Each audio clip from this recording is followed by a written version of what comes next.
The hotel receipt fell out of Marissa's purse like a confession written in expensive ink. $437 at the Driscoll Spa, charged to our joint account, on a Tuesday when I was pulling a double shift scraping drunk college kids off 6th Street. What really got me wasn't the money. Hell, my wife deserved to pamper herself after selling another $1 million house in Westlake Hills. What got me was the signature at the bottom. O. Talbot, in handwriting. That definitely wasn't mine. Before we dive deeper into this story, I have one small request. Please subscribe, drop a like, comment, and hit that hype button to boost this channel so more people can discover these incredible Reddit stories. My name is Owen Talbot, and I'm a paramedic in Austin, Texas. I've seen people lie about everything from drug overdoses to domestic violence, but I never thought I'd be staring at my own forged signature on a spa receipt while my wife hummed in the shower, washing off someone else's cologne. "Owen, honey, can you grab my phone? It's charging in the kitchen," Marissa called out, her voice echoing off the marble tiles we couldn't really afford. I walked past her phone, the one I knew about, and noticed the second device tucked behind the coffee maker. A cheap, prepaid smartphone that definitely wasn't part of our family plan. My paramedic instincts kicked in, the same ones that helped me spot internal bleeding or a hidden drug stash. Something was very, very wrong. The shower was still running when I heard the burner phone buzz. A text message lit up the screen. "Can't wait to see you tonight, beautiful. Wear that black dress I bought you. TT. Not O for Owen. T for someone who was buying my wife dresses I'd never seen. I've been married to Marissa for 14 years. We met when she was selling her first condo, and I was a rookie EMT who thought a woman in a power suit was the most attractive thing in the world. She still wore power suits, still closed $1 million deals, still looked like she could convince anyone to buy anything. Apparently, she'd been selling more than real estate. The water shut off upstairs. I quickly put the phone back and grabbed a beer from the fridge, trying to look casual when she came downstairs in a towel, her blonde hair dripping onto her shoulders. "Travis called," I lied, naming my paramedic partner. "We might have to pick up an extra shift this weekend." "Oh, that's fine," she said, not looking up from her regular phone. "I have 3 showings on Saturday anyway. Might run late." Showings. Right. I wondered if T would be there to help her demonstrate the master bedroom features. "Which houses?" I asked, keeping my voice level.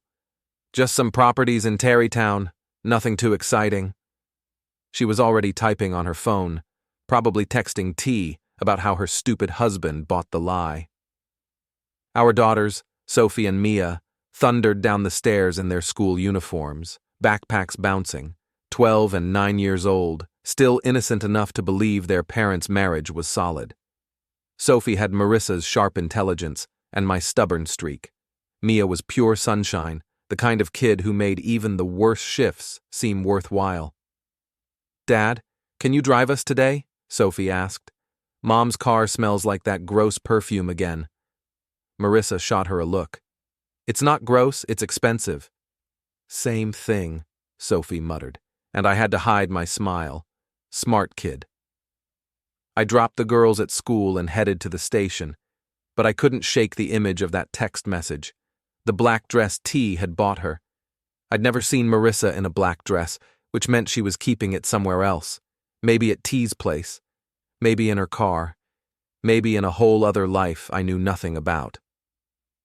My partner Travis was already prepping the ambulance when I arrived. He's been doing this job for 20 years, long enough to read people like medical charts. One look at my face, and he knew something was wrong. "You look like someone who just found out their lottery ticket was a fake," he said, checking our equipment. "What's eating you?" I almost told him. Travis had been through his own divorce 5 years ago, caught his ex-wife with her yoga instructor in their bed. But something held me back. Maybe pride, maybe disbelief, maybe the hope that I was wrong about everything. "Just tired," I said. "Marissa's working late again."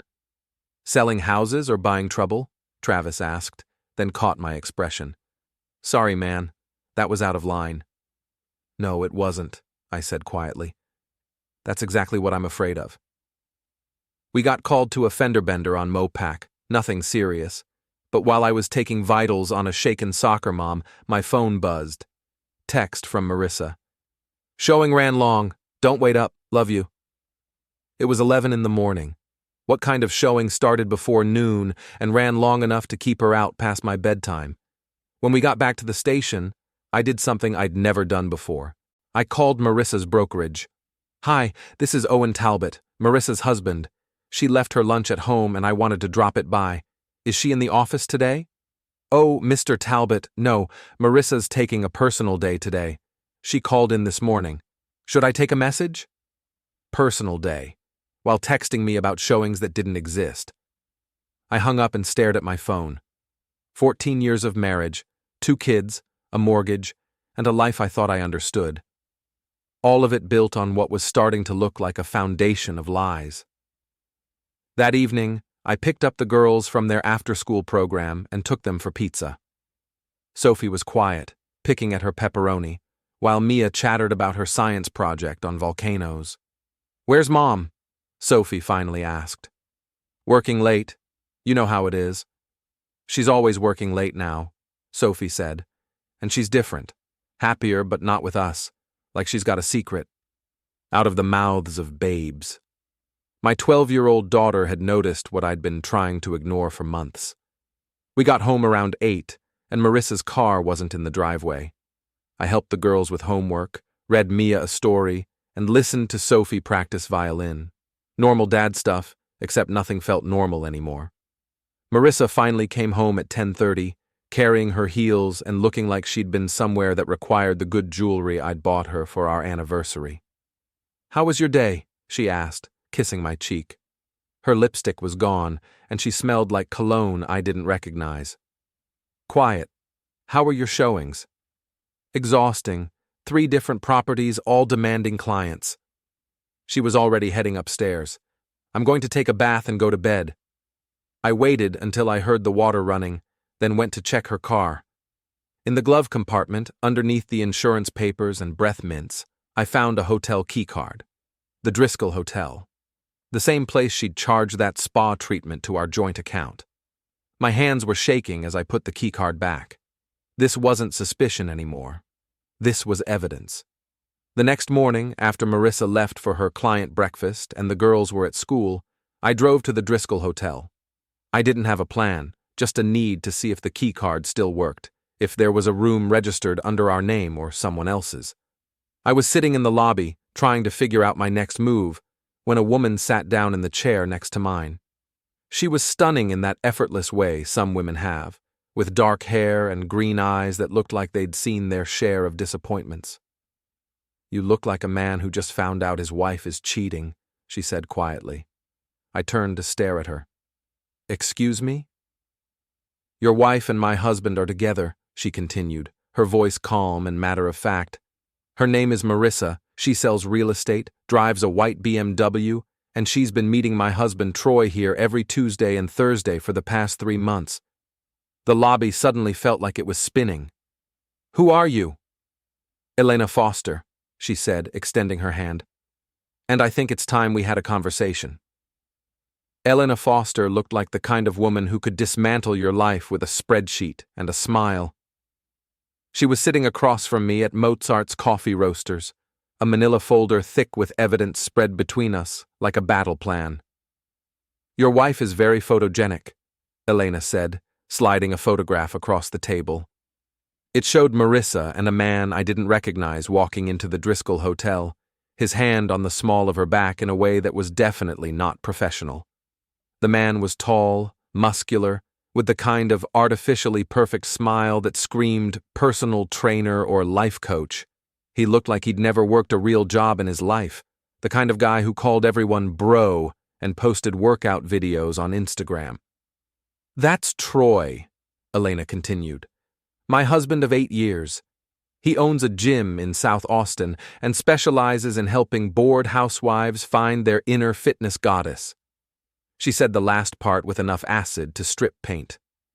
I studied the photo. Marissa was wearing a dress I'd never seen, laughing at something Troy was saying.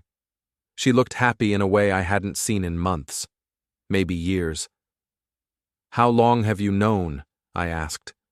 "I started suspecting about 6 months ago." Troy was working late, taking mysterious phone calls, buying new clothes, the usual cheating husband playbook. Elena pulled out another photo, this one showing Troy and Marissa at a restaurant I couldn't afford. "I hired a private investigator 3 months ago. Your wife isn't his first client to get the full-service treatment." That hit like a punch to the gut. I wasn't just being cheated on. I was being cheated on with a serial adulterer who probably had a whole stable of lonely wives. "Why are you telling me this?" I asked. "Why not just divorce him and move on?" Elena's smile was sharp enough to cut glass. "Because I work in cybersecurity, and I believe in thorough documentation. Troy thinks he's smart, but he's been using our joint credit cards for his little romantic adventures. Your wife has been helping him commit financial adultery." She opened her laptop and showed me a spreadsheet that would have made an accountant weep with joy. Hotel charges, restaurant bills, gifts, even a weekend trip to San Antonio that Troy had told her was a fitness conference. "He spent $4,000 on your wife last month alone," Elena said. "Spa treatments, jewelry, lingerie, dinners at places I've never been. He's literally paying for the privilege of destroying our marriages." I thought about our joint account, the mysterious charges Marissa always had explanations for. Client dinners, she'd say, or networking events. I'd trusted her because that's what married people do. Trust each other. Apparently, I was the only one playing by those rules. "What do you want to do about it?" I asked. "I want to destroy them," Elena said simply. "Legally, financially, and socially. I want them to lose everything they've gained from betraying us, and I want them to know we did it together." There was something beautiful about her anger. It was cold and precise, like a surgical instrument. My own rage was hot and messy, the kind that made me want to put Troy's pretty face through a wall. But Elena's approach was smarter. "I'm a paramedic," I said. "I save lives for a living. I'm not sure I'm cut out for revenge." "You save lives because you care about justice," Elena replied. "This is just a different kind of emergency medicine." She had a point. I'd spent years cleaning up the messes that selfish people made. Drunk drivers, drug dealers, domestic abusers. Maybe it was time to prevent some damage instead of just treating it. "What did you have in mind?" Elena's smile was genuinely warm for the first time since we'd met. "I'm so glad you asked." Over the next 2 hours, she laid out a plan that was both elegant and devastating. Step 1. Gather more evidence. Step 2. Freeze assets. Step 3. Public exposure. Step 4. Legal consequences. It was like watching a master class in strategic warfare. "The key is timing," Elena explained. "We need to catch them together with witnesses in a way that leaves no room for denial. Then we hit them with everything at once: financial, legal, and social consequences." "What about the kids?" I asked. "Sophie and Mia don't deserve to see their mother destroyed." Elena's expression softened. "I don't have children, but I understand your concern. We'll be surgical, precise. We'll remove the cancer without damaging the healthy tissue." I liked that metaphor. As a paramedic, I'd seen what happened when infections were allowed to spread. Sometimes you had to cut deep to save the patient. We exchanged phone numbers and agreed to meet again in 2 days. Elena would continue her surveillance while I gathered evidence from home. It felt strange having a partner in this. Stranger still that my partner was the other woman my wife's lover was betraying. That evening, I picked up the girls and took them to dinner at their favorite Mexican restaurant. Sophie was quiet again, pushing rice around her plate. "Dad, are you and Mom getting divorced?" she asked suddenly. The question hit me like a defibrillator shock. "Why would you ask that?" "Because you're acting weird, and Mom's never home, and when she is home, you both pretend everything's fine, but it's not." Sophie had inherited Marissa's intelligence and my ability to read people. Dangerous combination. Mom and Dad are going through a rough patch, I said carefully, but we both love you and Mia more than anything in the world. That will never change. Are you going to fight? Mia asked, looking up from her enchilada. Maybe, I said honestly. But not with each other. And not in front of you. When we got home, Marissa was in the kitchen, still in her work clothes, looking at her phone and smiling. The burner phone was nowhere to be seen, which meant she was getting better at hiding it. How was dinner? She asked, not looking up. Fine. How was work? Busy. I might have to work this weekend. Big client wants to see some properties in Westlake.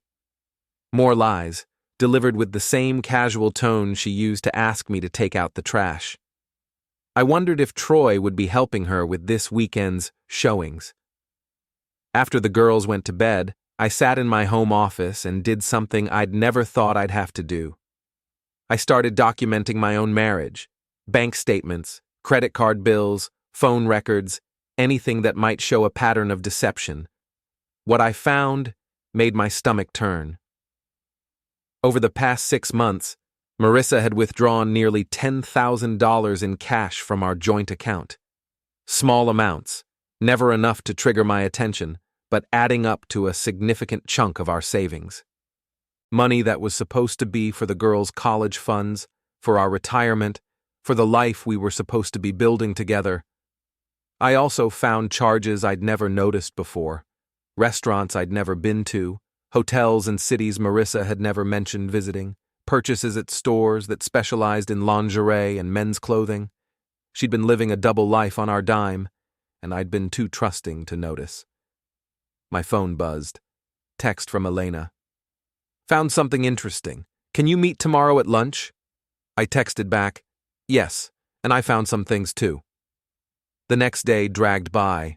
Travis and I responded to a cardiac arrest call, a motorcycle accident, and a domestic disturbance, but my mind was elsewhere. I kept thinking about Elena's plan, about the evidence mounting against Marissa and Troy, about the moment when everything would come crashing down. Elena was waiting for me at a small cafe near the hospital, looking professional in a dark suit and carrying a briefcase that probably contained enough evidence to end 2 marriages. I followed them yesterday, she said without preamble. They went to a furniture store in Round Rock, bought a bedroom set, paid cash. Cash from where? That's what I wondered, so I did some digging. Elena opened her briefcase and pulled out a stack of papers. Troy has been skimming from his gym's accounts, small amounts but consistent, and your wife has been helping him launder the money through fake real estate transactions. The room started spinning. What kind of fake transactions? Properties that don't exist? Clients who don't exist? Commissions that get split between them?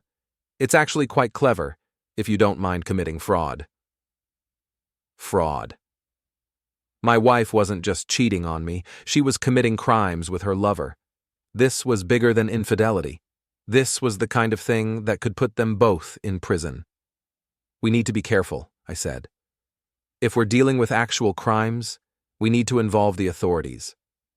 Already ahead of you. Elena smiled and pulled out another document. I have a friend who works for the IRS. She's very interested in Troy's creative accounting methods, and the Texas Real Estate Commission would love to hear about Marissa's innovative sales techniques. I stared at the papers, feeling like I was looking at the blueprints for a controlled demolition.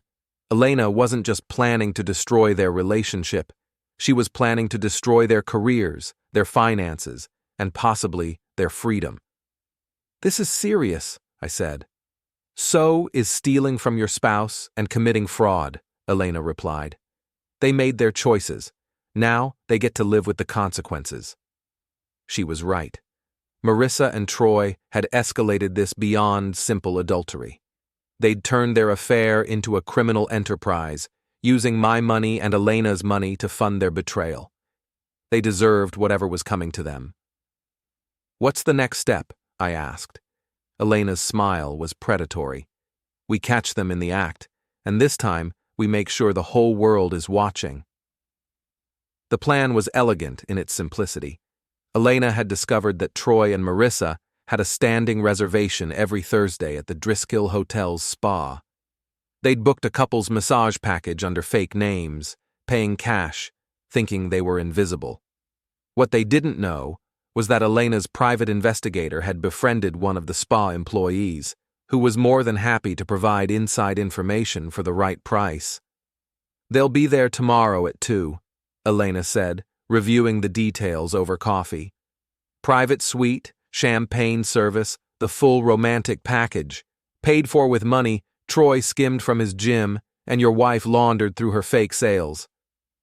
I still couldn't wrap my head around it. Marissa, the woman I'd married, the mother of my children, was running financial scams with her personal trainer boyfriend. It was like discovering your spouse was leading a double life as a bank robber. "How do we get in?" I asked. "We don't. They come to us." Elena pulled out her phone and showed me a text message. "I'm going to send Troy a message from a fake number, claiming to be hotel security. Tell him there's been a problem with their reservation and they need to meet in the lobby to sort it out. And then? Then we're waiting for them with a camera, a lawyer, and a very public confrontation." Elena's smile was sharp. "I want everyone in that lobby to see what kind of people they really are." The next morning, I called in sick to work. I'd never used a personal day for revenge before, but there's a first time for everything. I dropped the girls at school, kissed them goodbye like it was any other day, and tried not to think about how different everything would be by the time I picked them up. Elena was waiting for me in the parking garage across from the Driscoll, looking calm and professional in a way that made me nervous. She had a briefcase full of evidence, a high-definition camera, and a lawyer named Janet Morrison, who specialized in divorce cases involving financial fraud. "Remember," Elena said, "we let them dig their own graves. Don't get emotional, don't get physical, just document everything they say and do." At 1:45, we took our positions in the hotel lobby. Elena sat near the concierge desk with her camera ready, while I positioned myself by the elevators with a clear view of the entrance. Janet Morrison sat in the bar area, close enough to witness everything, but far enough away to maintain plausible deniability. At exactly 2 o'clock, Marissa walked through the front door, wearing a black dress I'd never seen before. She looked beautiful, radiant, like a woman in love. Behind her came Troy, all muscles and confidence, his hand possessively on her lower back. They made a stunning couple. If I didn't know better, I'd have assumed they were married, maybe celebrating an anniversary or special occasion. The thought made my stomach turn. Elena sent the text message. Within seconds, Troy's phone buzzed. He frowned, showed the screen to Marissa, and they both walked toward the concierge desk where Elena was waiting. "Excuse me," Troy said to the concierge. "We received a message about a problem with our reservation." The concierge looked confused. "I'm sorry, sir, I don't have any information about that. What name is the reservation under?" Troy and Marissa exchanged glances. They were using fake names, which made it difficult to explain their situation without revealing their deception. "Maybe there's been a mistake," Marissa said, her real estate agent smile faltering slightly. That's when Elena stood up. "No mistake," she said, her voice carrying across the lobby. "Hello, Troy. Hello, Marissa." The color drained from both their faces. Troy actually took a step backward, while Marissa's mouth opened and closed like a fish out of water. "Elena?" Troy stammered. "What are you doing here?" "Waiting for my husband," Elena replied, loud enough for everyone in the lobby to hear. "And apparently, waiting for someone else's wife." I stood up from my position by the elevators and walked over. Marissa saw me coming, and her face went white. "Owen," she whispered. "Hello, sweetheart," I said, my voice surprisingly steady. "Fancy meeting you here. How was your showing in Tarrytown?" The lobby had gone quiet. Other guests were staring, some pulling out their phones. The concierge looked like he wanted to disappear. "I can explain," Marissa started. "I'm sure you can," I interrupted. You're very good at explaining things, like how you explained those spa charges on our joint account, or how you explained working late every Tuesday and Thursday for the past 3 months. Troy tried to take control of the situation. Look, man, this is between you and your wife. Elena and I can work out our problems privately. Actually, Elena said, pulling out her briefcase, this is everyone's problem now.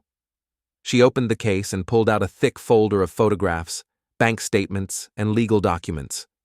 Troy Foster, you're being served with divorce papers. You're also being investigated by the IRS for tax evasion and by the Texas Attorney General's office for financial fraud. Troy's face went from red to white to green. You can't prove anything. Can't I?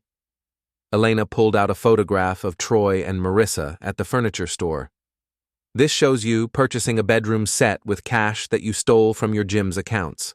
Cash that was laundered through fake real estate transactions created by your girlfriend here. Marissa finally found her voice. Owen, please, let's discuss this at home. In private. Like you discussed your affair with Troy in private? I pulled out my own folder, filled with bank statements and credit card bills.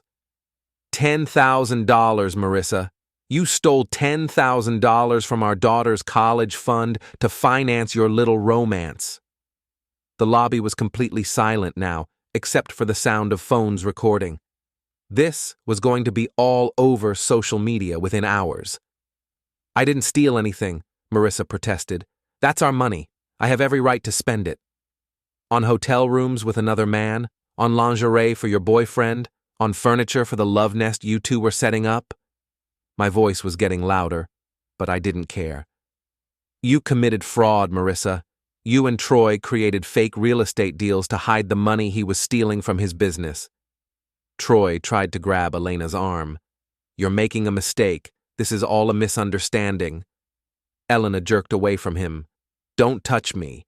And the only mistake I made was trusting you for 8 years. Janet Morrison chose that moment to approach our group, looking official with her briefcase and business card ready. Mrs. Talbot? Mr. Foster? I'm Janet Morrison, attorney for Mrs. Foster and Mr. Talbot. You're both being served with legal papers regarding divorce proceedings and potential criminal charges related to financial fraud and adultery. She handed them each a thick envelope. Troy's hands were shaking as he took his. Marissa just stared at hers like it might explode.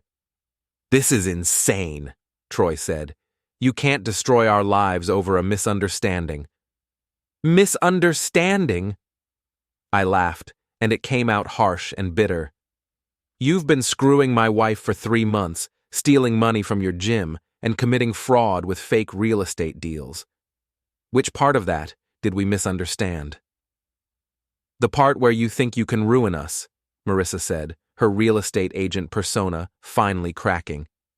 I'll fight this. I'll take the girls. I'll take the house. I'll take everything. Elena stepped forward. Actually, you won't. As of this morning, all joint accounts have been frozen pending investigation. Your real estate license is under review by the state commission, and your boyfriend's gym is being audited by the IRS. The silence that followed was deafening. Troy and Marissa stood there holding their legal papers, surrounded by strangers with phones, their secret relationship exposed for the world to see. How could you do this to me? Marissa finally asked, tears starting to flow. I'm the mother of your children.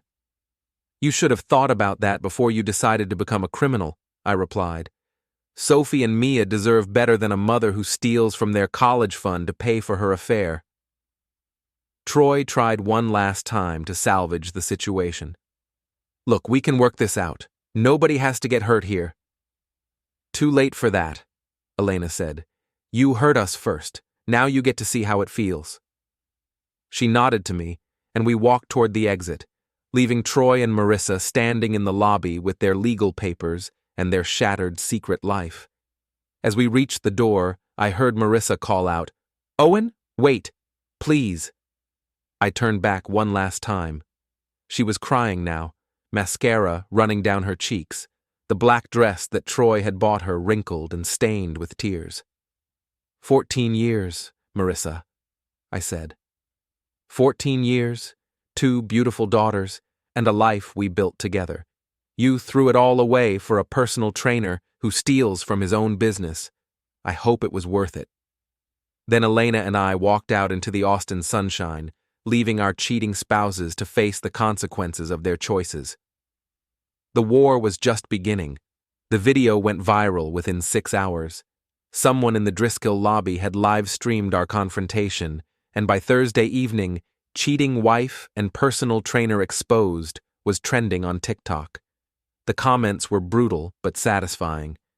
"This is what happens when you mess with the wrong spouse," and "that man handled it like a boss," and "she really thought she could steal from her kid's college fund."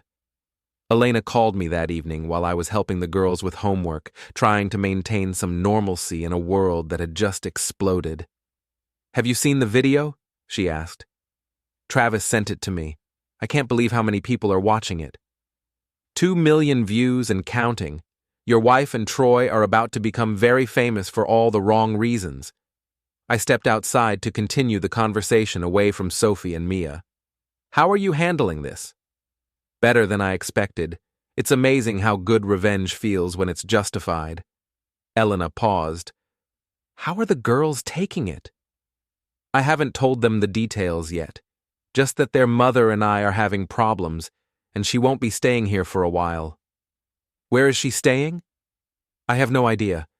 She packed a bag and left this afternoon. Didn't say where she was going." What I didn't tell Elena was that Marissa had tried to take the girls with her. I'd come home from the hotel confrontation to find her packing Sophie and Mia's clothes, telling them they were going on a spontaneous adventure with Mommy. Sophie, being 12 and suspicious, had called me. I'd arrived just as Marissa was loading suitcases into her BMW. "You're not taking them anywhere," I'd said, blocking the driveway with my truck. "They're my daughters, too," Marissa had replied, but her voice lacked conviction. "Daughters whose college fund you stole from. Daughters you abandoned every Tuesday and Thursday to sleep with your boyfriend.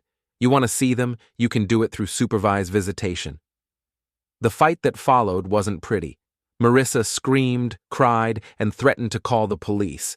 I stayed calm and reminded her that she was the one facing potential criminal charges. In the end, she left alone, promising to make me pay for this. Now, 24 hours later, she was finding out exactly what paying for this meant. Elena had been busy. Her contacts at the IRS had fast-tracked their investigation into Troy's gym. His business accounts were frozen, his assets were under review, and several of his clients had been contacted about the money he'd been skimming from their personal training fees. Meanwhile, the Texas Real Estate Commission had suspended Marissa's license pending a full investigation into her fake transactions. 3 of her legitimate clients had already fired her, and her brokerage was conducting an internal audit of all her recent sales. "They're both unemployed," Elena reported with satisfaction. "Troy's gym is closed until the investigation is complete, and Marissa can't sell real estate without a license." "What about the furniture they bought? The bedroom set?" "Repossessed this morning. Turns out it's hard to make payments when all your accounts are frozen." I should have felt sorry for them. These were people I'd once cared about. Marissa was still the mother of my children, and Troy was, well, Troy was nothing to me, but he was still a human being whose life was being systematically destroyed. But I didn't feel sorry for them. I felt satisfied in a way that surprised me. They'd made their choices, and now they were living with the consequences. Friday morning brought new developments. Travis picked me up for work with a grin on his face and a newspaper in his hand. "You made the Austin American-Statesman," he said, showing me the local section. The headline read, "Local Paramedic Exposes Wife's Affair and Fraud Scheme in Hotel Confrontation." The article was surprisingly sympathetic to Elena and me. It portrayed us as the victims of an elaborate deception, while Troy and Marissa came across as selfish criminals who'd betrayed their families for personal gain. "You're famous, man," Travis said. "My wife showed me the video last night. She said you handled it perfectly." I don't feel like I handled anything perfectly. I feel like my life exploded. Sometimes things need to explode before they can be rebuilt properly. We got called to a domestic disturbance that morning, and I couldn't help but think about my own domestic situation. A husband and wife screaming at each other over money, their kids crying in the background, neighbors calling 911 because they couldn't take the noise anymore. This could have been me and Marissa, I told Travis as we drove away from the scene. Nah, he replied. You're too smart to let it get that far. You handled your business like a professional. That afternoon, Elena called with an update that made me smile for the first time in days. Troy tried to get a job at another gym, she said. They Googled his name and found the video. He didn't get the job. And Marissa? Applied to 3 different real estate brokerages. Same result. Apparently, viral videos about fraud don't make for good references. I was starting to understand the full scope of what Elena had engineered. This wasn't just about divorce or even criminal charges. This was about making Troy and Marissa unemployable, unmarketable, and socially toxic. They'd become cautionary tales, examples of what happened when you betrayed the wrong people. Don't you think we're going a little overboard? I asked. Do you think they went overboard when they stole from your daughter's college fund? Elena's voice was sharp. Do you think they went overboard when they committed fraud to finance their affair? She had a point. They'd escalated this beyond simple adultery. They'd made it about money, about crime, about betraying not just their spouses but their children and their community. That weekend, I took Sophie and Mia to the park, trying to give them some normalcy while their world fell apart around them. Sophie was quiet, processing everything with the intensity of a 12-year-old who was too smart for her own good. Dad, she said while pushing Mia on the swings, are you and Mom getting divorced? Probably, I said honestly. I'm sorry, sweetheart. I know this is hard. It's not hard because you're getting divorced, Sophie replied. It's hard because Mom lied to us. She said she was working, but she was really with that man. And she took our college money. I stared at my daughter. How do you know about the college money? I heard you talking to Elena on the phone. Mom stole from us, didn't she? There was no point in lying. Sophie was going to find out eventually, and she deserved to hear it from me. Yes, I said. She took money that was supposed to be for your and Mia's education and used it for other things. For her boyfriend? For her boyfriend. Sophie nodded like she'd expected as much. I'm glad you caught her. She shouldn't get away with stealing from kids. Out of the mouths of babes. My 12-year-old daughter had a better sense of justice than her mother did. That evening, after the girls were in bed, I got a call from a number I didn't recognize. Owen. It was Marissa, her voice shaky and desperate. We need to talk. I don't think we do. Please. I'm staying at a motel on I-35. I have nowhere else to go. My credit cards are frozen, my license is suspended, and everyone in town has seen that video. Whose fault is that? I know I made mistakes, but this is too much. You're destroying my life. You destroyed your own life, Marissa. I just documented it. What about the girls? What am I supposed to tell them? Tell them the truth. Tell them you chose your boyfriend over your family. Tell them you stole their college money to pay for hotel rooms and spa treatments. Tell them you committed fraud and got caught. I never meant for it to go this far. What did you think would happen? Did you think I'd just accept it? Did you think I'd let you steal from our children and say nothing? I thought you loved me enough to forgive me. That hit harder than I expected, because the truth was, I had loved her enough to forgive almost anything, but not this. Not fraud, not theft, not betraying our children. I did love you that much, I said quietly. Past tense, you eliminated that love when you chose Troy over our family. Owen, please! I hung up. Elena called an hour later. Troy just tried to contact me. He wants to work things out, says he's learned his lesson and wants to come home. What did you tell him? I told him he could work things out with his lawyer and the IRS. Then I blocked his number. Do you ever feel bad about what we're doing to them? Do you feel bad when you save someone's life by stopping internal bleeding? No. Same principle. We're stopping the bleeding. They were eliminating our marriages, stealing our money, and lying to our children. We performed emergency surgery. She was right, but it still felt strange to be on the offensive instead of just responding to other people's emergencies. As a paramedic, I was used to cleaning up messes, not creating them. But maybe it was time I learned how to prevent some damage instead of just treating it. The war was far from over, and I was just getting started.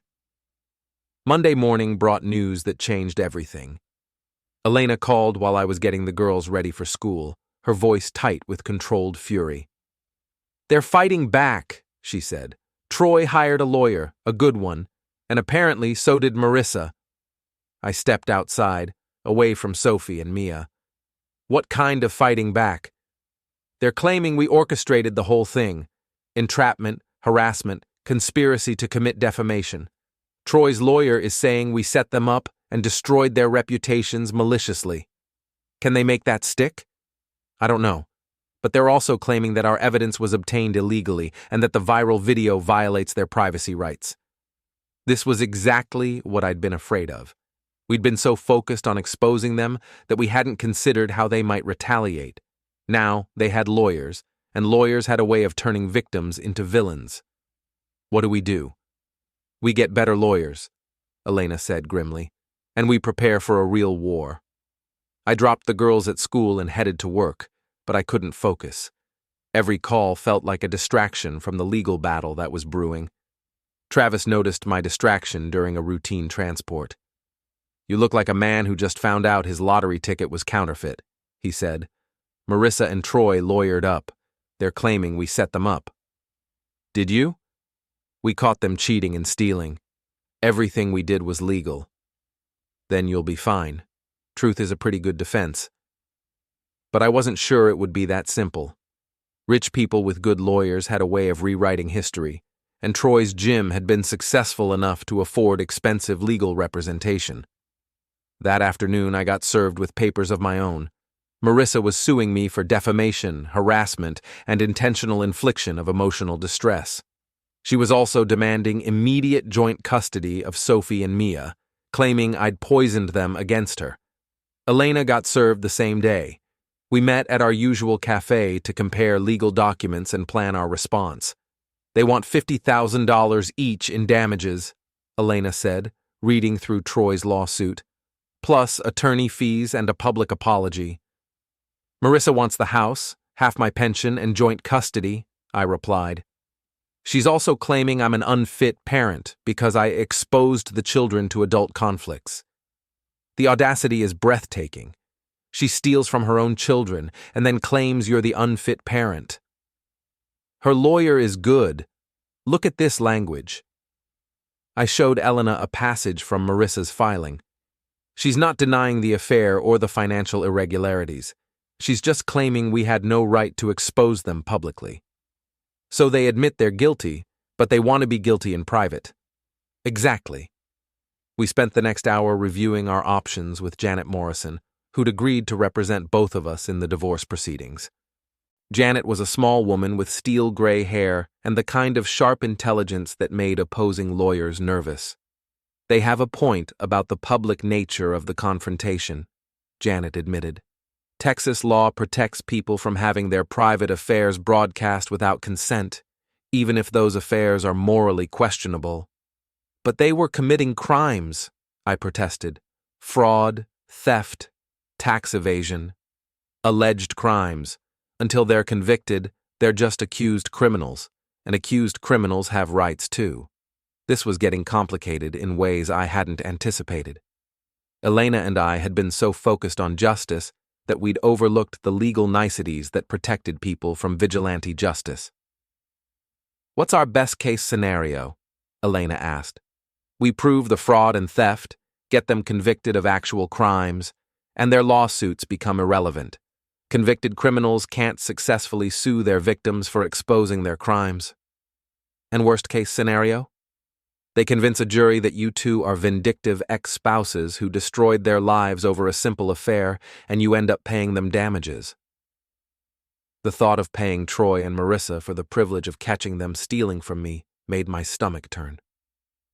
That evening, I had to explain to Sophie and Mia why lawyers were calling the house and why their mother was claiming I was keeping them from her. "Mom wants to see us?" Mia asked, her 9-year-old face hopeful. "She wants to see you, but she also wants to take you away from me," I explained. "She's claiming in court that I'm not a good father." Sophie's expression darkened. "That's stupid. You're the one who stayed. You're the one who takes care of us. The court has to decide what's best for you and your sister." "What if they decide wrong?" Sophie asked. It was a question I'd been asking myself all day. What if a judge decided that Marissa deserved joint custody despite stealing from her own children? What if the legal system protected the criminals and punished the victims? "Then we'll deal with it," I said, trying to sound more confident than I felt. "But I'm going to fight for you. Both of you." The next few days were a blur of legal meetings, evidence gathering, and strategic planning. Elena and I met with accountants, investigators, and character witnesses, building our case like we were preparing for trial. Because we were preparing for trial. Multiple trials, actually. The divorce proceedings, the custody battle, the defamation lawsuits, and potentially criminal charges against Troy and Marissa for fraud and theft. "It's like legal warfare," Elena observed during one of our strategy sessions. "They're trying to overwhelm us with paperwork and legal fees." "Is it working?" "It might be. Troy's lawyer is expensive, but he's good. He's already got the IRS investigation slowed down and the real estate commission reviewing their findings." Money talks? Money shouts. And apparently, Troy had more money hidden away than we realized. That was troubling news.